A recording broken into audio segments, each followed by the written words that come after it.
La plupart des poulets flambés ou télévisés que nous consommons viennent de leurs fermes, mais les aviculteurs sont de plus en plus confrontés à des difficultés liées notamment au manque de financement et dernièrement à l'épidémie de grippe aviaire. Pourquoi ce secteur non négligeable de l'économie nationale peine à avoir des financements auprès des institutions financières? Des éléments de réponse avec Amadou Dougué.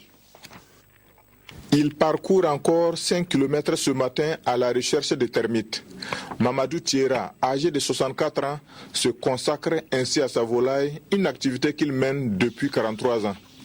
Le cas de Thiera est l'exemple type de l'élevage traditionnel de volailles en Afrique. Mais aujourd'hui, le secteur se modernise. Une aviculture d'un nouveau genre prend son envol et devient l'occupation principale de beaucoup de Burkinabés. Dans d'autres pays, j'ai vu des gens qui ont des avions à partir de l'élevage de volailles. Donc pourquoi pas nous? C'est pas loin, à côté au Ghana, il y a des gens qui ont des avions à partir de l'élevage de volailles. Il y a des gens qui ont des bateaux à partir de l'élevage de volailles. À la tête de la plus importante société privée d'élevage au Burkina Faso, l'ancien cadre de l'Office national des céréales, l'OFNACER, est aujourd'hui l'un des plus grands employeurs en aviculture. C'est une société qui a 923 millions de capital. Il se trouve qu'elle emploie environ 60 personnes, les emplois permanents. Et tous ceux-ci sont déclarés à la Caisse de sécurité sociale. Au-delà de la résorption du chômage, le sous-secteur volaille occupe incontestablement une place prépondérante dans l'économie nationale. L'aviculture est considérée aujourd'hui comme une activité qui participe à la lutte contre la pauvreté parce qu'elle est pratiquée par des couches vulnérables. Et elle permet, dans beaucoup de cas, de faire face aux menus dépenses. Donc c'est une activité qui génère des revenus qui sont immédiatement recyclés dans la microéconomie familiale.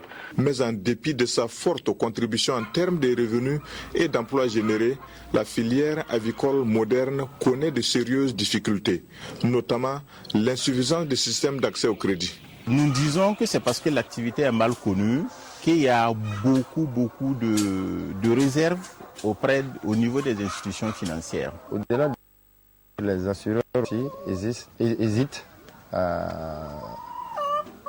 venir vers les agriculteurs parce qu'ils se disent que c'est un domaine instable. Le Burkina Faso a connu ces dernières années 2 cas de grippe aviaire, en 2006 et tout récemment en 2015. Plus de 200 000 têtes de volailles tuées par cette dernière apparition de l'influenza aviaire. Abou Ouattara est l'une des plus grandes victimes au Burkina Faso. Sa ferme revendique à elle seule plus de 100 000 têtes de poules tuées par la maladie. Yacouba Traoré, aviculteur à Banfoura, et Ahmed Zorengré, 7 ans dans la volaille à Bobo Dioulasso, font partie de ces éleveurs aujourd'hui en chômage. La grippe aviaire ne leur a laissé aucune chance. Je ne peux pas voir quelque chose que je suis en train d'élever et un jour comme ça on vient, on attrape, on casse les coups et puis on jette comme ça. C'était vraiment, toute la famille en tout cas, ce jour-là on était vraiment comme des malades. L'aviculture est-elle donc une activité à risque?